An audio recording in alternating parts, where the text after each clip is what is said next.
have you cut that. You can authors are sensitive about that.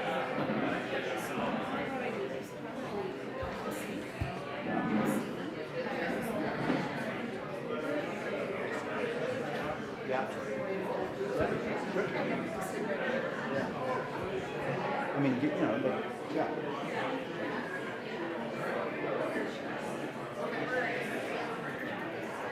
Okay, ladies and gentlemen, if you will take your seats.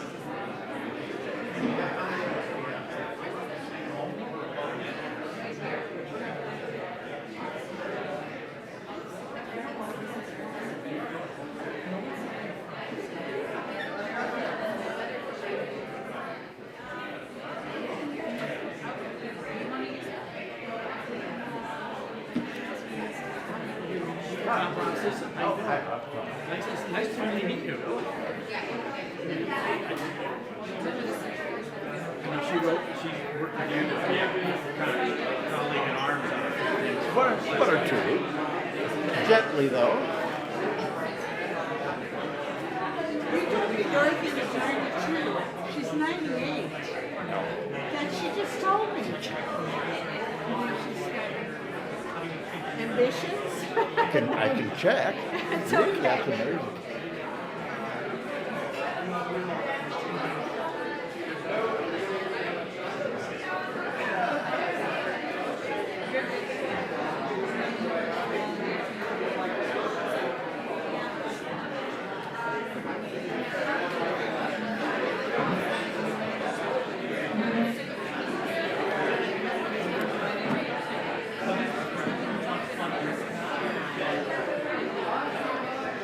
Okay, ladies and gentlemen, take your seats, please.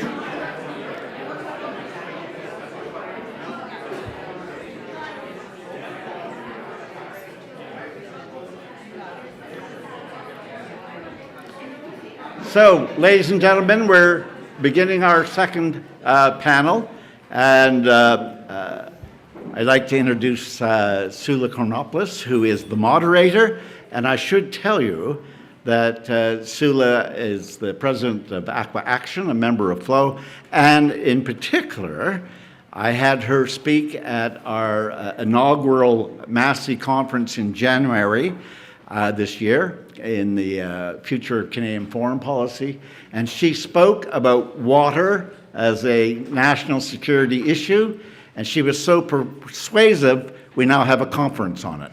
Sula.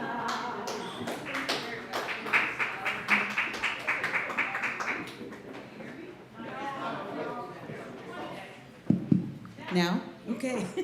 Thank you, everybody, for being here. Thank you very much to our wonderful hosts for this today. So let's get right into it.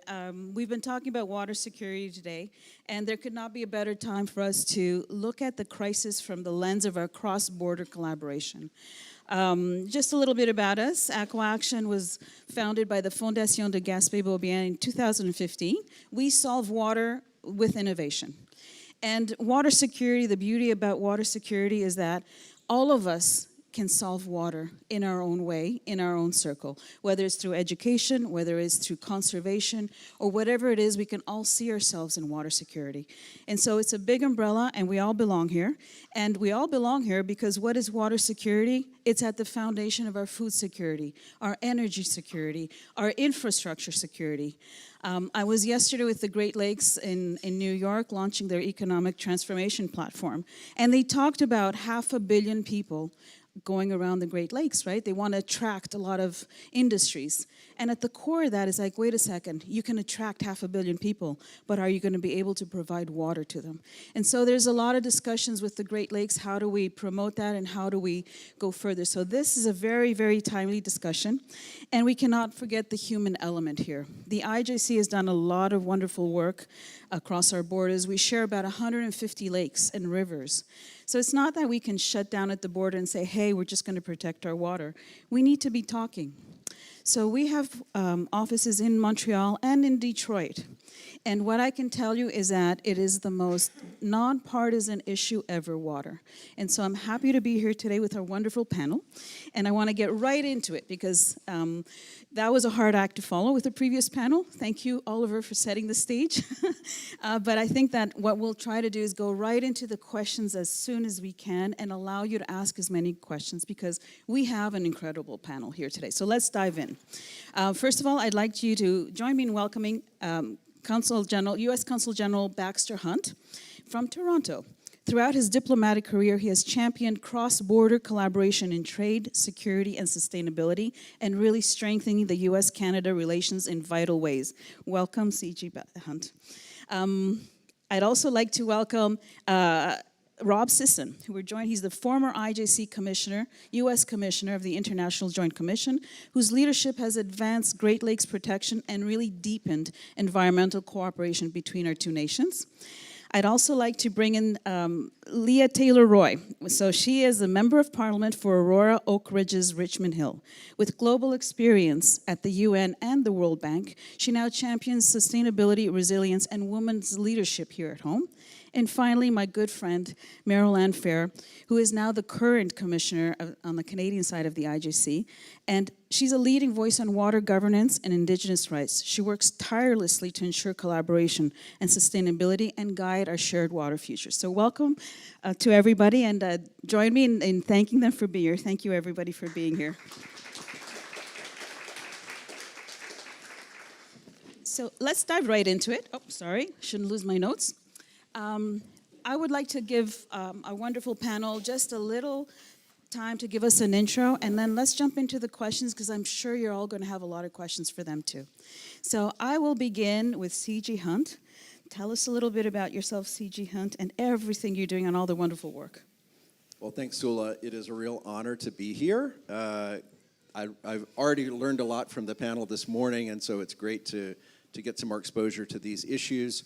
Sula, congratulations on the great work that Aqua Action is doing to promote water technology innovation.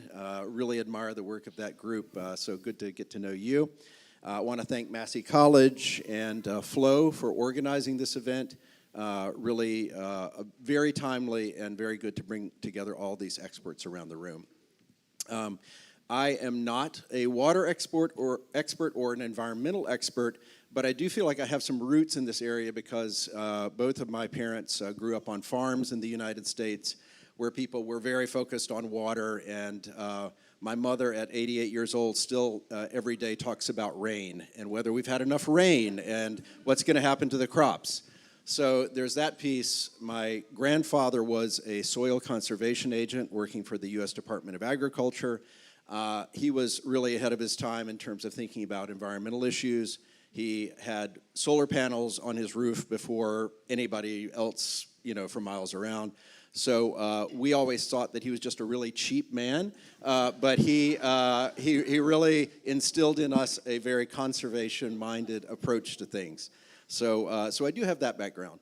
But I want to, just sort of give a little of my perspective as a U.S. Consul General here, somebody who's looking at the bilateral relationship.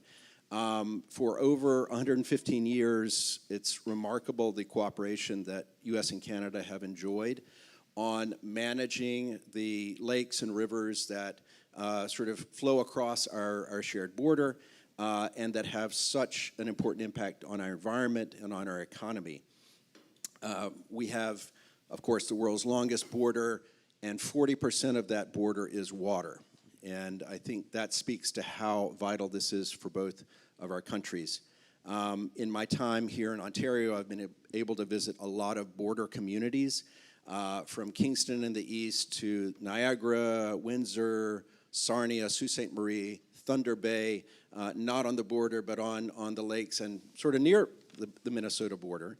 And the thing that I found in common in all of those communities is a deep appreciation for the importance of water, for their economic well-being, for their health, their safety, and for their recreation.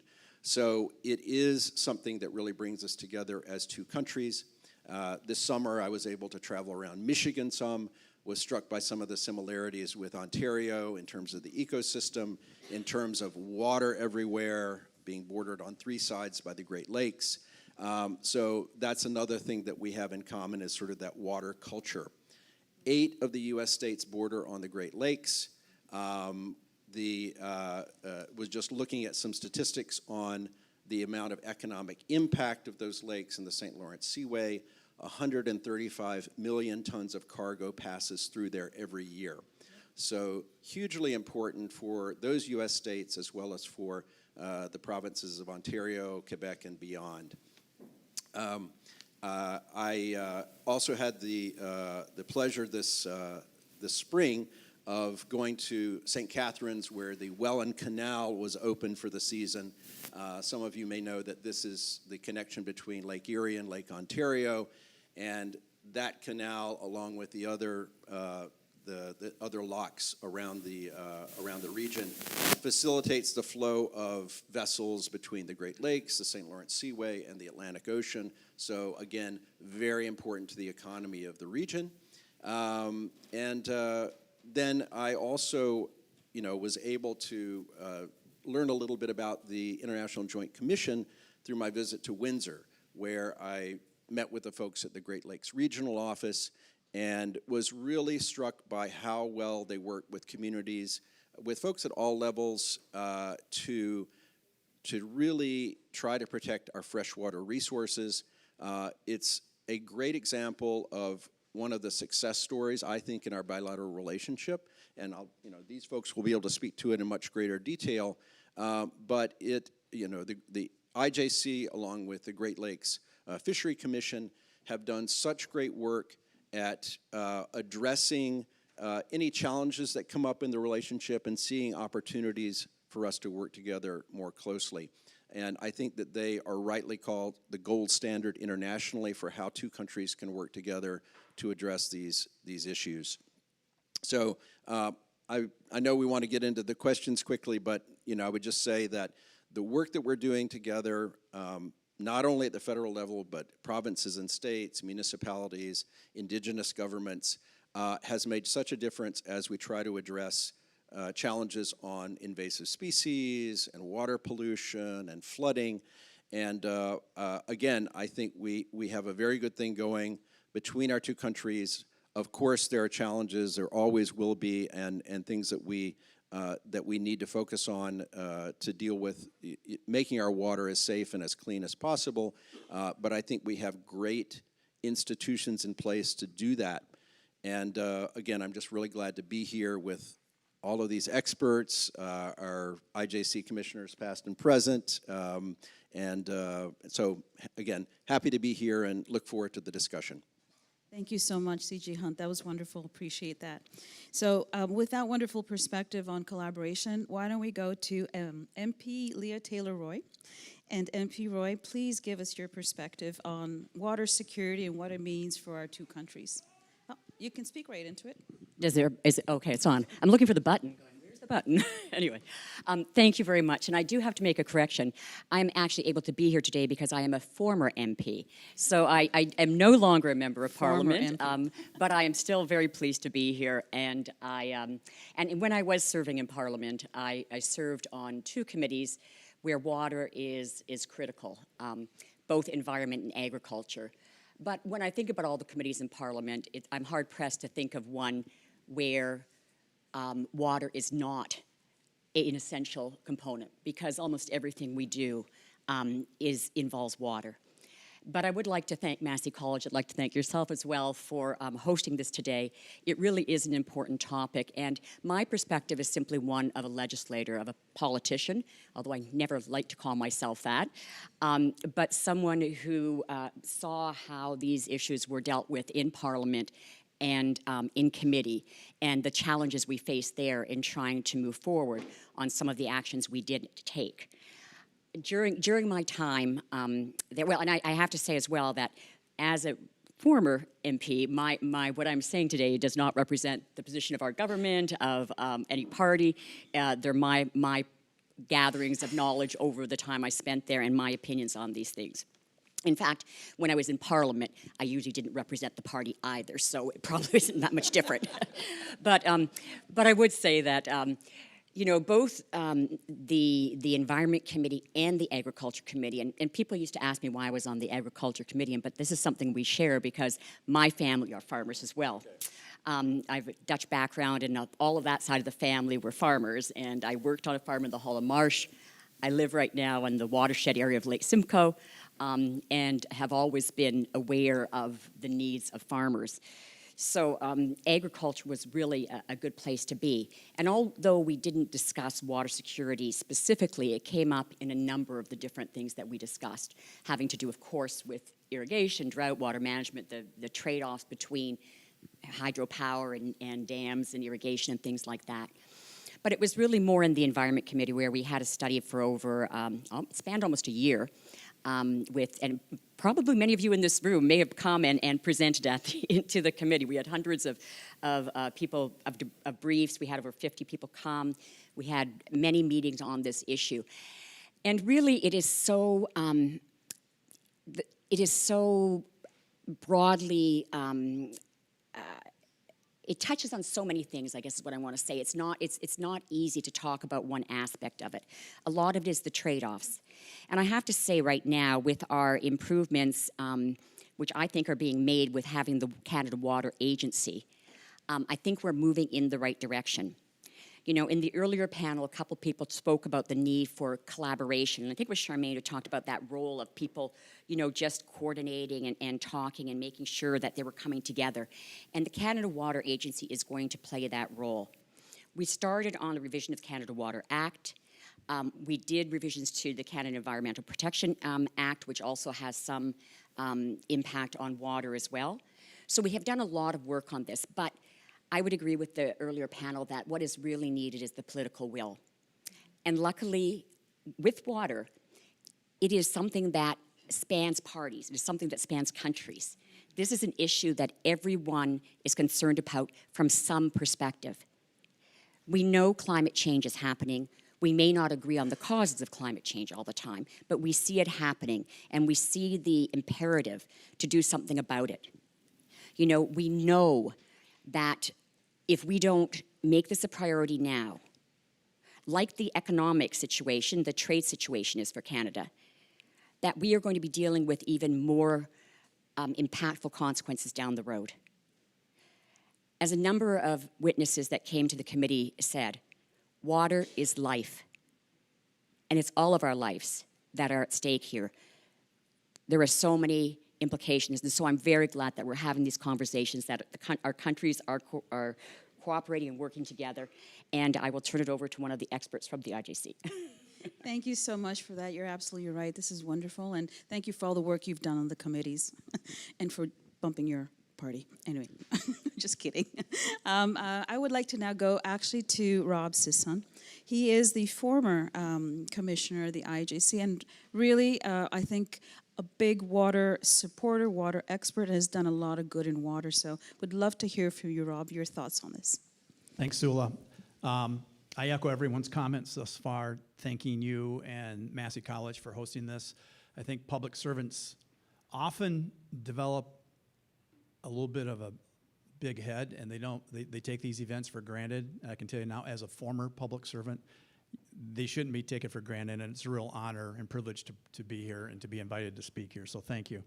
I also have to emphasize that I am a former IJC commissioner. I'm sure the Office of Government Ethics would appreciate that, and so my comments are formed by that experience, my experience as a former mayor, as a conservationist, and I think foremost as a citizen, a dad, and a husband. The U.S.-Canada transboundary is 5,500 miles long. Any guess what percentage of that is water? Yeah, 40%. You know more. You're hiding stuff from us. He knows all this. Yeah, 40% of the boundary is surface water, and the concept of groundwater is just now beginning to make its way into, I think, conversations at the IJC and the bilateral agencies working on those issues. I grew up in Michigan, lived there until 2018 when I moved to Montana. I think someone someone in the first panel talked about the seeming abundance of water. Those of us that are Great Lakers seem to be raised with. And I can tell you, moving to Montana, it quickly strips your mind of all pretense that we have an abundance of water globally. The old adage that whiskey is for drinking and water is for fighting is alive and well in Montana and western states. In fact, one of the things I work on is some western land conservation issues and the recent conversations in the U.S. about disposition of public lands. Water was one of the fundamental discussion points there, because what good does removing public land from the public estate do if there's not water to support whatever activity is planned for that? So it's a huge issue out west. You know, for the first half of the IJC's history, it was all about levels and flows of water and what was happening at the precise boundary. And it wasn't until the Great Lakes Water Quality Agreement was signed in 1972 that water quality started to creep into the IJC's remit. And the government started to ask the IJC to consider water quality. In 1998, the government's approved the International Watershed Initiative for the IJC, which I think we'll have opportunity to discuss later on, but to me, I think is the most underutilized and most important tool in bilateral and IJC toolboxes that we need to roll out. The International Watershed Initiative, essentially, as we heard in the other panel, you have to look holistically at the entire watershed, what's happening on the landscape, and not just what's happening at the boundary. And the IWI provides a tool chest for the IJC and for local governments, provincial governments, state governments, the federal governments to work on that and share that. Foremost, though, the IWI concept is a way to build trust, build relationships, and build communication between all the parties, all the stakeholders, all the rights holders in a watershed. To me, my experience is that water policy is human policy. It's human relationships. Human relationships with each other, with water, with the landscape. And one of my favorite concepts is Theodore Roosevelt mentioned our relationship with those in the womb of time. So we're not here just thinking about our present use. We're thinking about the uses in the future and coming future generations, which is something I think we share with the Indigenous nations and people along the transboundary. They speak about 7 generations. They talk about the ancestors. It's a very important concept to bring into the dialogue when we talk about water. And it's important, too, to get it to the human level, that it's not, the institutions play an important role, but the humans involved play an important role. And when Commissioner Fair and I joined the commission, we joined literally with all 6 commissioners were named within 24 hours. It was the first time since 1909, when the commission was established, that all the commissioners were new at one time. The prior set of commissioners were not getting along. In fact, they had not spoken to each other for 9 months, other than for very formal, required meetings. And it was over a disagreement out west in a watershed that took 25 years for the governments to come to an agreement for an IJC reference. And I can tell you the relationship I have with Commissioner Fair, her 2 former Canadian colleagues, my former U.S. colleagues. It was a sad day when I was replaced and had to kind of leave those day-to-day friendships behind. And so I think the IJC itself is a microcosm of its human relationships that get this work done. The Boundary Waters Treaty says the IJC is supposed to resolve and prevent conflict between our 2 countries. Almost exclusively, the governments have used the IJC to resolve existing conflicts. And as I mentioned, there's a case out west that took 25 years of Indigenous groups, local governments, NGOs calling for action before the governments agreed to an IJC reference. There are people here in the room that are involved with that reference. I'm not involved with it, so I don't know where it's going, but to me, it's almost too late to resolve the real problems that have occurred. I think, and this is where the IWI, the International Watershed Initiative, comes in, That's really focused on preventing future problems. And the pace of environmental issues that are coming at us today, from PFAS and microplastics, climate change, we can't really wait 25 years for governments to finally get everything lined up and ask the IJC to step in. I really think the IJC needs to be everywhere along the transboundary with international watershed boards, even where there's no problem, no anticipated problems, to build relationships, build trust, and build those communication channels in case something ever happens. And then I constantly got in trouble with this. In fact, I wrote a speech that the State Department tore up and said I couldn't give once. But you know, I think recent events in the United States has, there's this talk of revival. But if you've ever had the privilege or the opportunity to participate or observe an Indigenous water ceremony, it's incredibly moving, the spiritual and the cultural, the religious aspect of it. I think one of our earliest water ceremonies that we sat in on, a woman here from the Great Lakes region held up a glass of water and said, "In this glass of water are molecules that may have protected some of us in the wombs of our mother." That's how sacred water is. And I just, that stuck with me. And I'm a Catholic. The Bible mentions water 722 times. So I think that we're missing an opportunity not to talk about the spiritual and cultural aspects of water, as well as the scientific and everything, you know, transportation, the commercial aspects of it, because it's all integral. And I think I'll leave it at that and get to questions quicker. Thank you so much, Rob. That's moving. I totally agree about the water.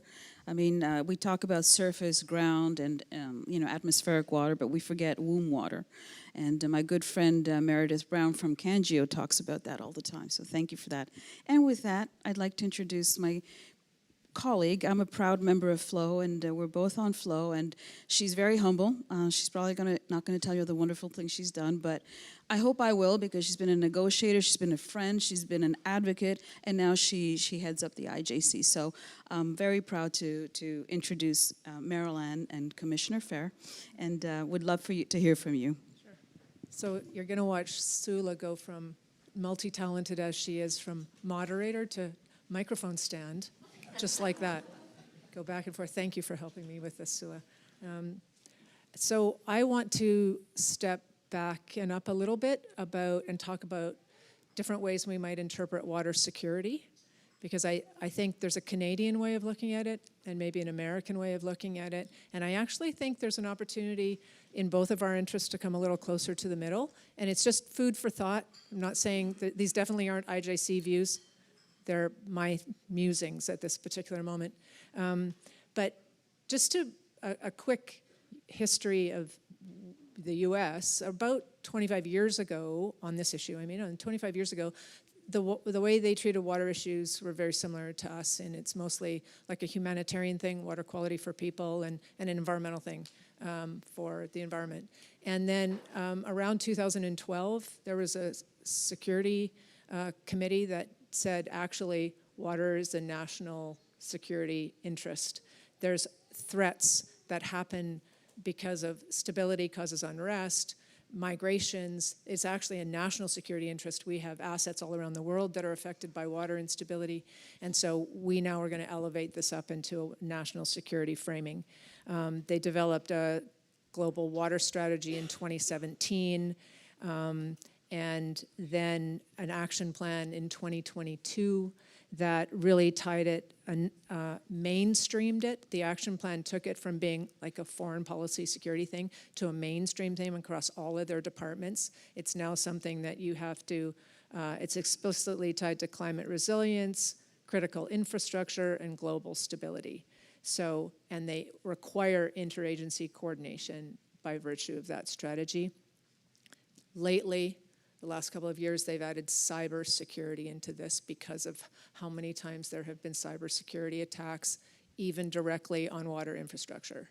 And so you can see they have a security focus that is both domestic and focused on terrorism and various things like that, but also international. By contrast, in Canada, we tend to frame water security as all the things we want in water with the word security after it, right? At least that's what I've seen in the last few months, maybe year. And instead of saying, you know, what does security mean to us? Is it water security, security of water for us, or is it water as a national security interest? And what would it mean if we shifted the framing to that for our country? And I think I want to propose to you sort of 5 ways that I think it might shift, and I'll try to do that as quickly as possible, just to think about it. One is, yes, as Canadians, we frame it as safe, sufficient water for people and ecosystems. We probably wouldn't shift away too much from that, if that would still maintain a key pillar. We might add more language around resilience and secure water supply systems, link it to some of the possibilities for nefarious action, you know, like things that could happen and what would we do in that case. And we don't talk about that. We don't talk about that at the IJC at all. Like, we have not talked about cyber attacks, even though we've been subject to one. We had a cyber attack on our IT systems, but we don't talk about all the water infrastructure along the boundary as, are we ready collaboratively for that issue? Water quality, we always talk about safe drinking water. We know that. We know we want healthy ecosystems. We have a particular issue with Indigenous people having safe drinking water. That would probably change, but I do not change as a priority, but we do want to talk about the protection of water quality as a security issue, right? So it now becomes elevated to talk in the sense of, as a security issue, if you don't have water quality and you have contaminant problems or issues that tell you maybe our institutions that provide things to us aren't reliable, it becomes now about trust in your institutions, which becomes a big society-wide problem if you don't have trust in your institutions. The next one is just this idea of water-related risk. We talk about floods and droughts and how to manage for that, right? But I think that we would talk about this broader issue of, we'd clearly link it to forest fires, like wildfires. We would link it to cyber issues. We would expand the risk portfolio quite a bit to not just be about particular water issues, right? The next one, and these are the last 2 are the ones that I really care deeply about. One is the issue of governance. I think if you're talking about water as a national security issue, you have to focus on the governance the institutions of governance, and are they trusted by people? Are they equitable? And the biggest issue in our country of disequity is Indigenous governments and their recognition as nations and governments, and are they equal players at the table? They bring their jurisdictions to the table, everyone else brings theirs, we figure out a common solution. We have an initiative in IJC where we're doing something exactly like that. We can talk about it later. But within domestically, we don't do that. So the idea of, is the framing of water as a national security issue, can it elevate our relationship with Indigenous nations, place them squarely as governance partners, is sort of the key element on that. And then the final one would just be specifically about just give me a sec, the sustainable ecosystems, where you move from thinking of ecosystems, healthy ecosystems as nice to have, the basis of life, all of those things that we all believe in and say all the time, to actual national security strategic assets. Like, they are critical assets to our nationhood, to our sovereignty. They're not just nice to have entities that give us clean water. They're something equal to all the other assets that we consider fundamental to our country's sovereignty and safety. So, just food for thought. That's wonderful. Marilyn has a way of making me stop and think often. I mean, that's wonderful, Marilyn. I appreciate that. And absolutely. So my recollection from my meetings in Windsor was that the IJC does have First Nations representation. Is that correct, or or is it part of the consultations? If you could talk a little about that. So we have, on the commission itself, our first Indigenous commissioner was during the first group with Rob and I, Henry Lickers. We have a commissioner now who is also Indigenous, Dr. Sue Chiblo. And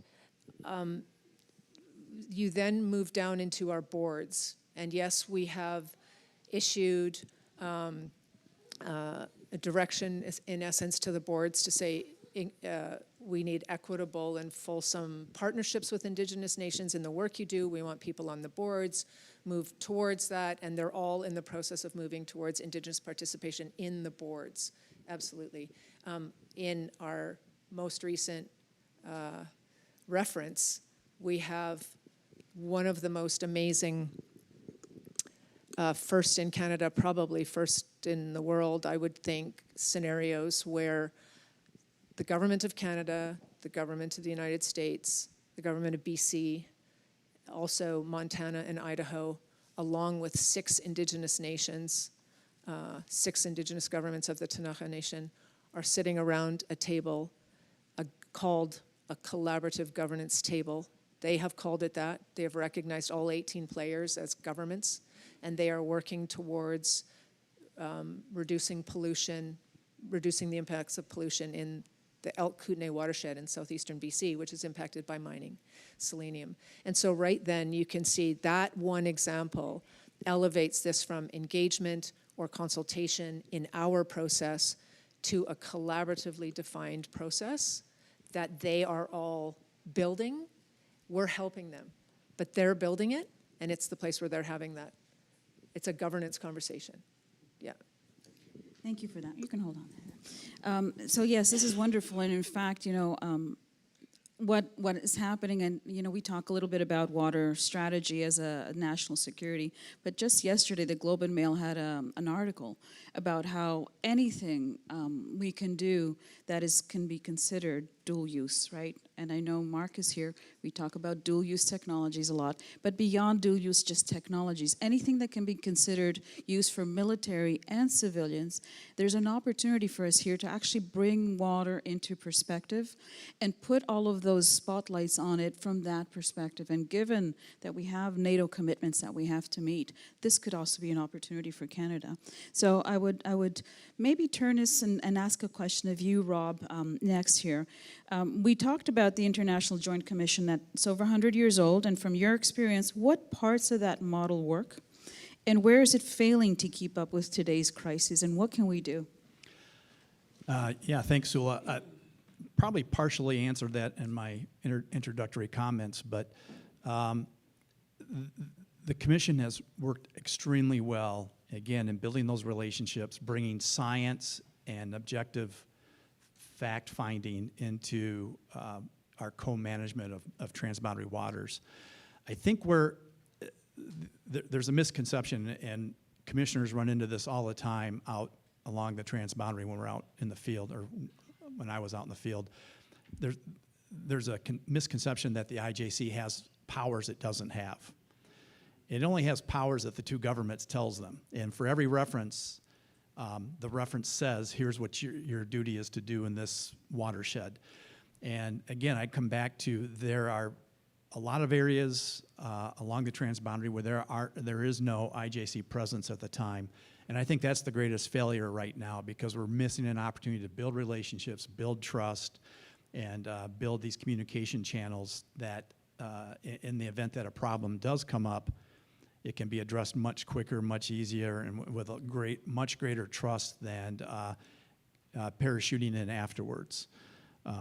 2017, 2019, if you're here in the Toronto area, you remember the Great Lakes were extremely high, two highest years of precipitation ever in recorded history. We happened to be named commissioners right in the middle of that spring, and we were parachuted into a mob of very angry people with signs calling for our decapitation, angry gestures, and I think that might have been part of the bonding experience with the commissioners, was we had to circle the wagons and have each other's backs. But that's an example of bringing us in a little bit too late for an issue.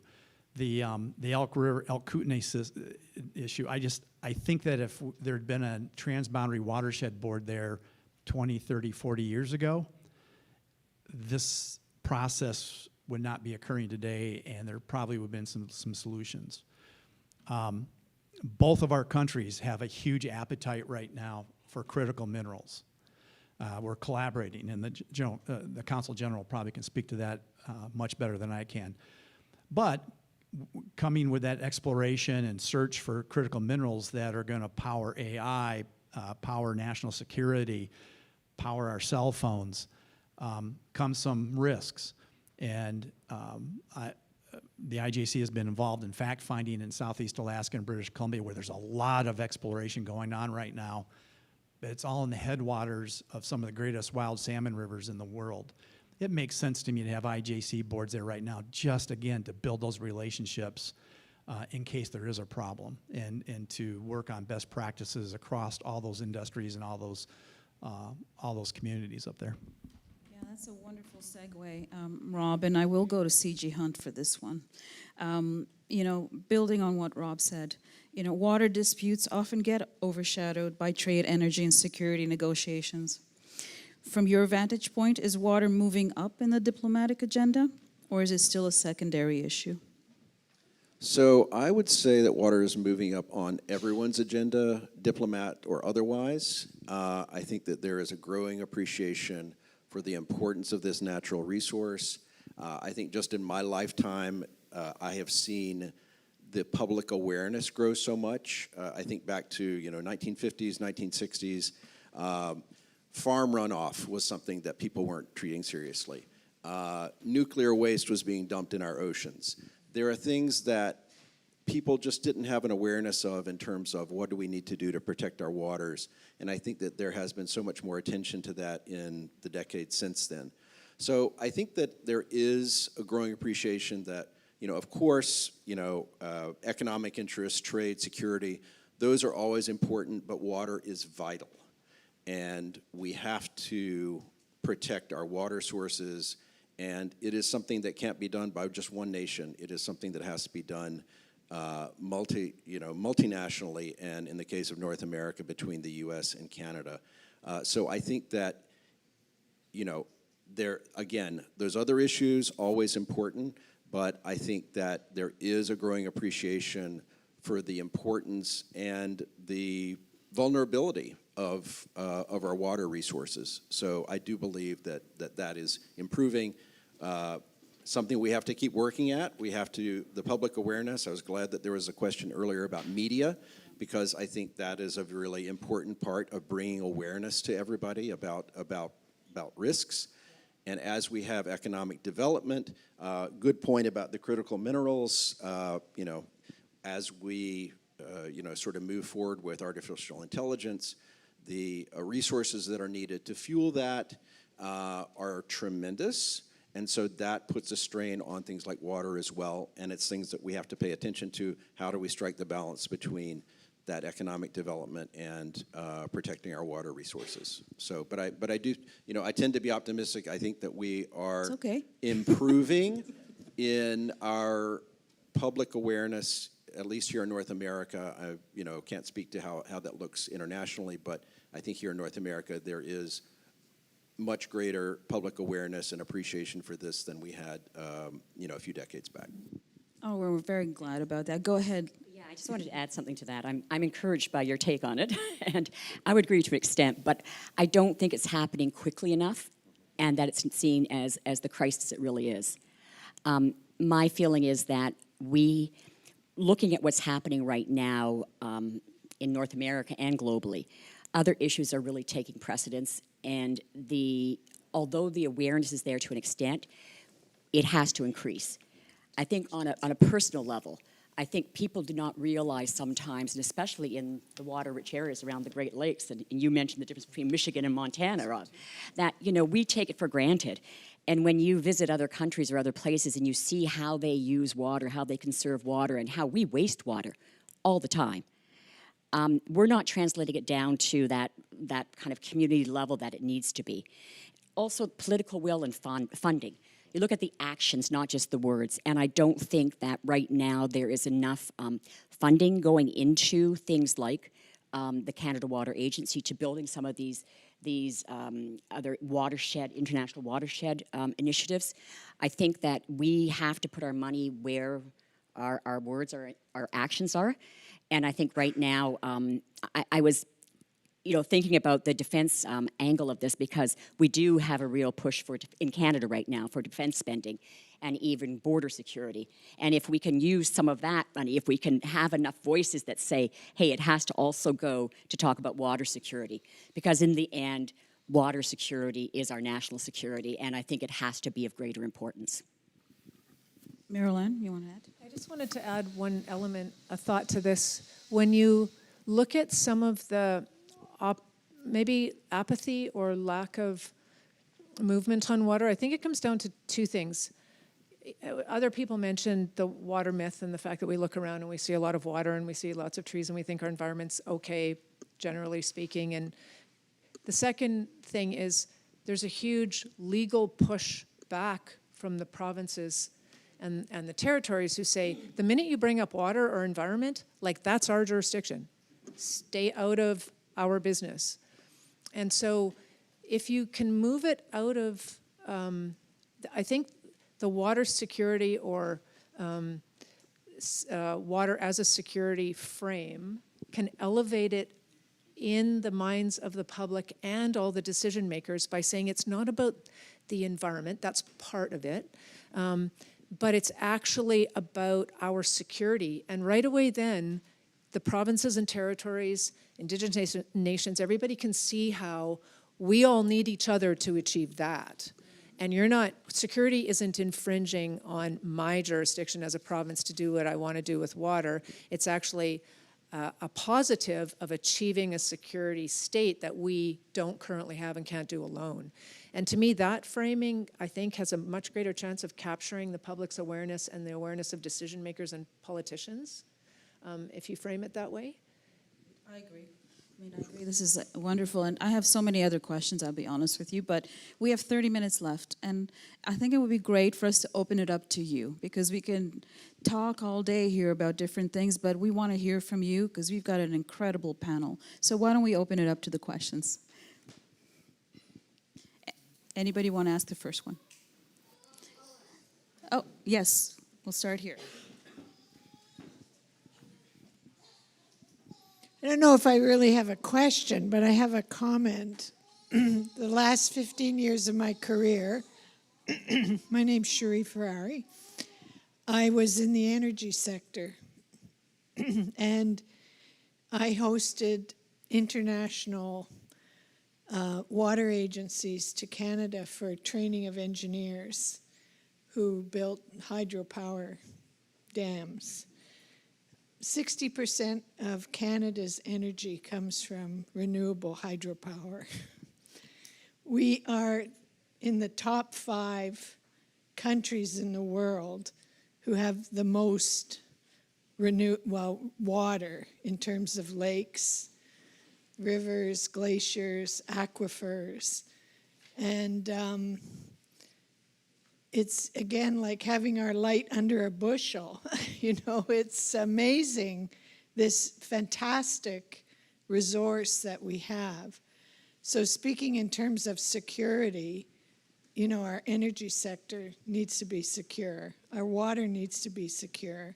And as a Canadian, I think it's part of my DNA. You went to the lake every summer, to the cottage, and swam. I mean, it's like the Indigenous would say, it's the mother. Water is the mother. So it is environmental, but I think the security piece is the one to break down the silos and get people talking, just as Mr. Trump has enabled us to do recently. Anyway, that's what I sort of have to say. So not specifically a question. But I just wanted to comment on that, because it's a very important point. And I think it's not just security, but what you mentioned is actually an avenue for Canada to diversify its trade. For us, it's an economic benefit as well. We do have great experience, and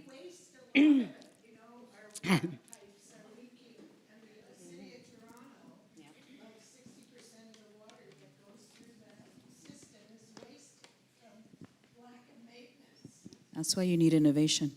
Yeah, exactly. We do have it, and we can do more on that, and it should be something Canada, Canada is exporting. Absolutely. Oh, we have a few more questions over here. Thank you so much. Yeah.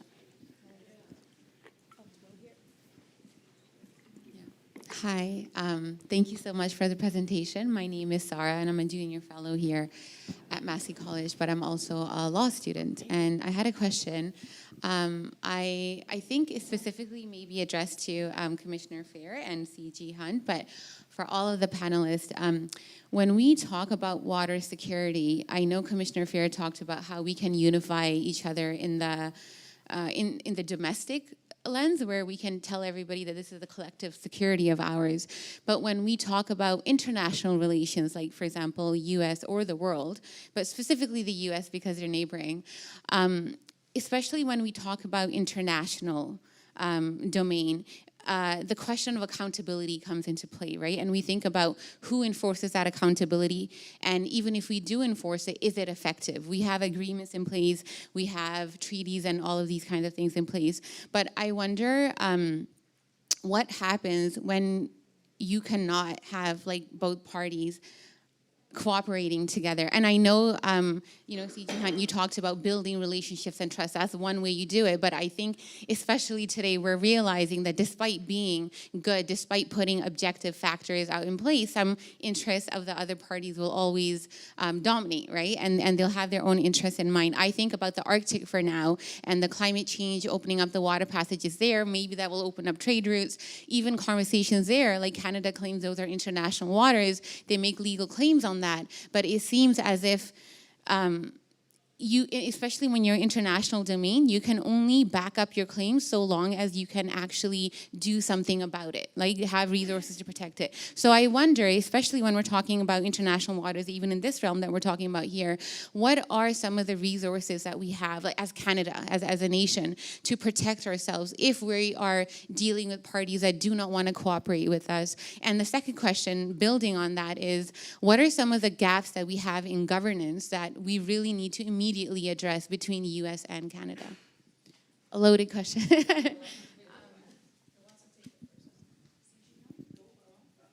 I'll tackle it because I often say things and my shoe comes flying out of my mouth. But it's just so we're clear, it's a two-way street. For 25 or 30 years, it was well known that Canada was violating Article 4 of the Boundary Waters Treaty, allowing pollution to come through the Elk River into the U.S., and it took 25 years of advocacy, diplomacy, to finally get Canada to say, okay, we'll bring the IJC in. That's one. I think there's some systemic differences between our two countries, constitutional differences. One of my frustrations, and I asked the global affairs people that are in the IJC universe, I said, I really thought the treaty was between the U.S. and Canada. I didn't know it was between the U.S. and provinces, because your Constitution, as Marilyn said, gives provinces a greater authority over water and environmental issues. And in the U.S., the EPA, the federal agency, is the big dog that, wags the tail that wags the dog on those issues. So there's some systemic things, I think, that are an issue. I think the General Counsel and Marilyn might be able to better answer the question about accountability on these things. But as someone who spent 15 years in basically advocacy work, I think it's the public, it's NGOs, it's local governments holding the federal governments accountable. I mean, provinces have a different type of water jurisdiction than federal, not lesser, not more, and it's quite an interesting conversation at IJC why we have different kind of diplomatic relationships domestically and across the border federally down to the territorial and provincial level. So I just wanted to clarify that. Because that's the essence of why it's just not easy for the feds to walk in and say, this is what's going to happen, right? And that's why I said the water security framing is maybe a way the provinces can understand what's in it for them in this thing that the Canada Water Agency is trying to do, or that we are trying to frame here as water security, right? So that's one piece. I mean, you're talking fundamentally about whether or not two countries want to live up to a legal document that they've signed, and that's the basis of all international law, and whether or not you follow that as a country and want to do that. Countries sometimes walk away and renegotiate. In this case, they've stuck with this treaty for 120-ish years, and it has averted war. It started because Alberta and Montana farmers were escalating seriously, and it was going to end in violence. And so, you know, the thing that makes, I think, this treaty work, and both sides follow it, which doesn't mean they always agree, and sometimes it takes a really long time to get somewhere, is the fact that there's a relative power balance between the two countries on this one issue, even though on many other issues there's not. The water tends to flow an equal number of ways north-south to south-north. Like there's no upstream or downstream everywhere, which is highly unusual in water dynamics. And right, you have a more powerful party, the upstream party, who can control all the water. We don't have that here. And so we both have, in that sense, in terms of the water, a legitimate and almost equal interest in keeping the peace and finding a way to prevent huge diplomatic incidents or big challenges across our border. And it's worked so far. But at the end of the day, I think it keeps working if you maintain and can maintain trust in the institutions. You know, if everybody sees solutions that are real and being followed coming from the parties and from the institution, they keep believing in it and using it. Yeah. So that's a terrific answer. The only thing I would add is your earlier comments about the United States making water a national security issue and incorporating that into how we look at things globally. I think that's just a response. Part of that is a response to the sort of crisis that has grown with migration over the last 20 years, and that water is such a big piece of that, and it's such a big piece of international disputes leading to conflicts, that I think there's just been a growing recognition that this is something we have to take into account as we look ahead. Where are potential conflicts going to occur? How do we try to get ahead of those as a government? That this is a critical issue and is just becoming more so over time. So I think, again, that's a piece of what we're seeing as we elevate this to more of a national security issue. And I forgot your governance gap question. So I mentioned the provinces and the territories, of course, who struggle to understand how the IJC fits in with their world. We see that on our boards all the time. Many of the board members are employees of federal or provincial or state governments, and they struggle sometimes to remember that there's two hats. One hat is their employer, state level, whatever, and then when they come to the IJC, they have a different hat with a different responsibility, which is a transboundary responsibility, which is a super awkward thing for them, right? It's just, and so it's not necessarily a gap, but it's just a need for continual reinforcement and understanding of what it means to collaborate across a border. But the true gap is, of course, Indigenous nations who never signed the treaty, who were not engaged or consulted at the time, who basically, we were on a different track with them at that time. And so I think that is why what the parties are doing in the ELK is so incredibly important, as both a demonstration potentially, we're in the middle of it, we're not done yet, but a demonstration potentially of reconciliation for righting some of those past wrongs, to sit at the table and just work it out together.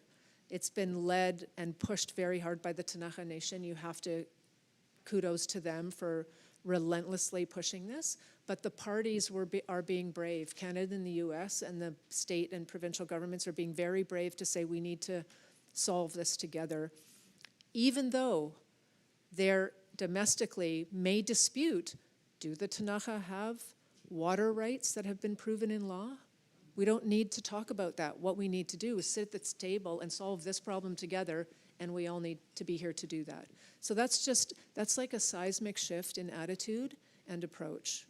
And if we can figure out some way, there's no one size fit all, but we really need to do that everywhere, because Indigenous nations and their rights and their histories are everywhere.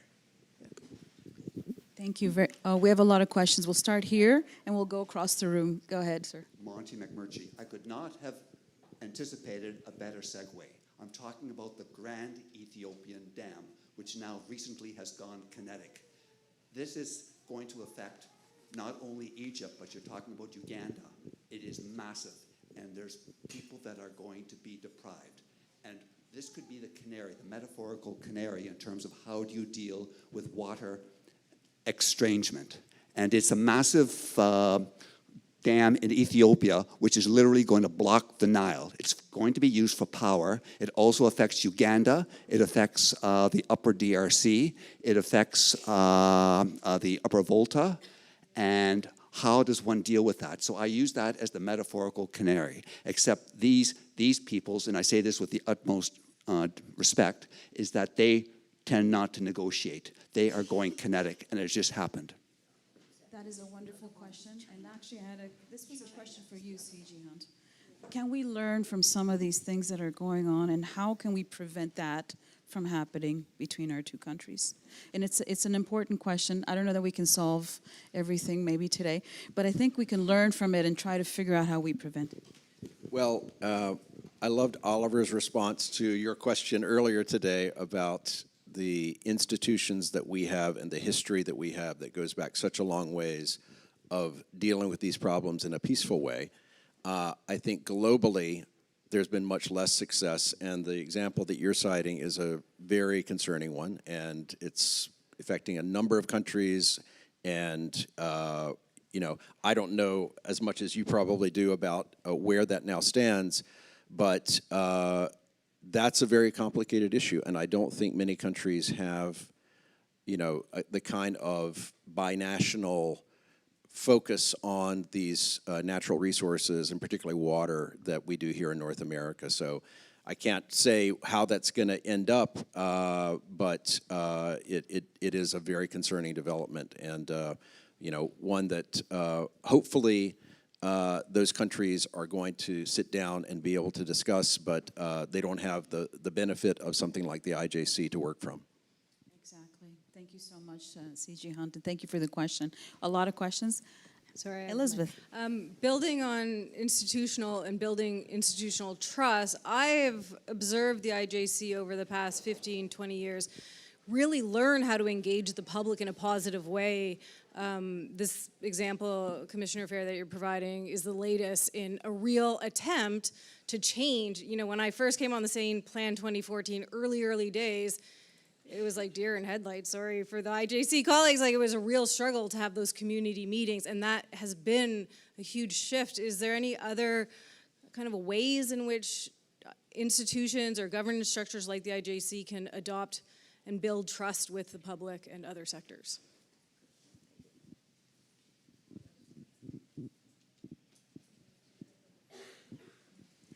Glenn? Glenn Benoit introduced himself as with the IJC. He's actually the secretary of the Canadian section, which is the highest position in the institution other than the commissioners. Do you want to talk about what we're doing with the public and how other institutions? You're a seasoned federal. Just a bit, thank you. Thank you. If you could just clarify just a bit more precisely what you're looking for, if I may. The IJC did a really good job at learning and adapting to working with the public and bringing the public along. Yeah. What are other tools or ways in which, in an era where people don't trust government structures, Yeah. what are ways in which we can better build up our institutions to ensure there's public trust? So I was hoping you were going to go there and saying, so the IJC, as you've heard, we're based on a treaty, and while I am a civil servant, the institution is not formally, it's an entity of governments, but it's so unique in that way. And so we have a presence through our boards and the people on our boards across the transboundary region, local people who live there, work there, play there. And so we can talk to people not as the federal governments, not as provincial governments. We convene people at tables for collaboration, for discussion. And what we try and do, and this is towards something I'm going with this, is just bring the knowledge, the information, the data, the science, the ways of knowing into a space where we can all talk about it. That comes from people, and as Marilyn said, often they are with governments, any kind of a government, or NGOs, or companies, or whatever it may be. And just having that trusted space for open discussion, we can reach consensus on things, the process of consensus building, is a way that we hope then translates into the public saying, oh yeah, okay, these guys, yeah, they get it. We're okay, we think we trust, we'll believe in what they say, we'll take it seriously. And that then becomes a communications exercise. How do we get that message out? How do we make it, in the social media, in the media universe we're in now? That's a grand challenge for us. How do we reinforce the message and make sure that that's carried? And that's a reputation question as well for us. And that has a lot to do with whether the degree to which the public will listen and say, yeah, that makes sense. We can go with these guys again in the future. So we do have the communications element is a more modern thing that the IJC has had to adapt to, especially since the millennium. But it's something that we have a team of people who obsess on this kind of thing to try and figure it out. Thanks for the Passover, Marilyn. Thanks.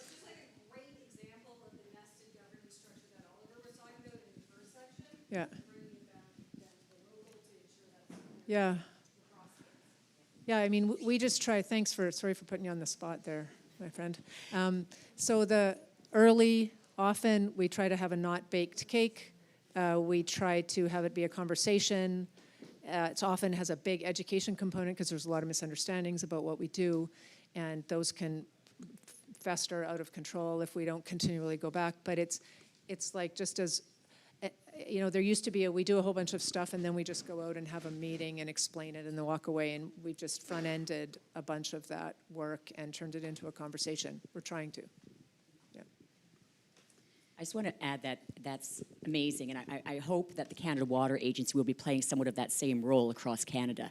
In fact, I think we need that internally as well, and I think perhaps we can learn from the IJC and better bring together all parties across the country as well, because the provincial federal jurisdiction issues are real, and even though the division may be clear to some, it's not clear to all, and there's a lot of friction when you're in government trying to pass legislation or get a national strategy in place. So it could be very helpful. Thank you all. I know there's a lot of questions. I'm so sorry. We're down to 5 minutes and I'm getting flashes from the back. So I think what I'd like to do is maybe just, and the front too.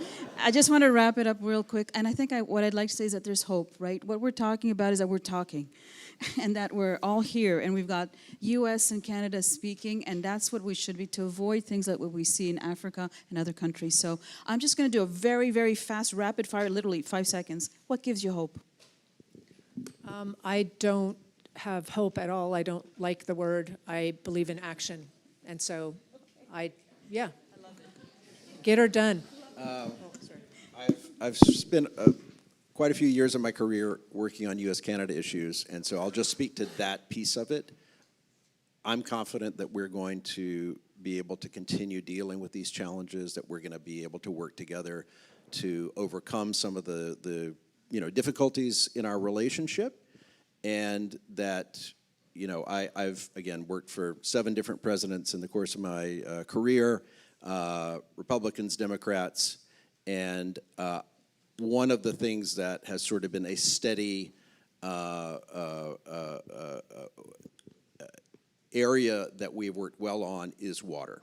And so I, again, tend to be an optimist. I have to be in my profession, but I believe we'll be able to use these institutions, use the deep bonds between our countries to keep working constructively and address these challenges.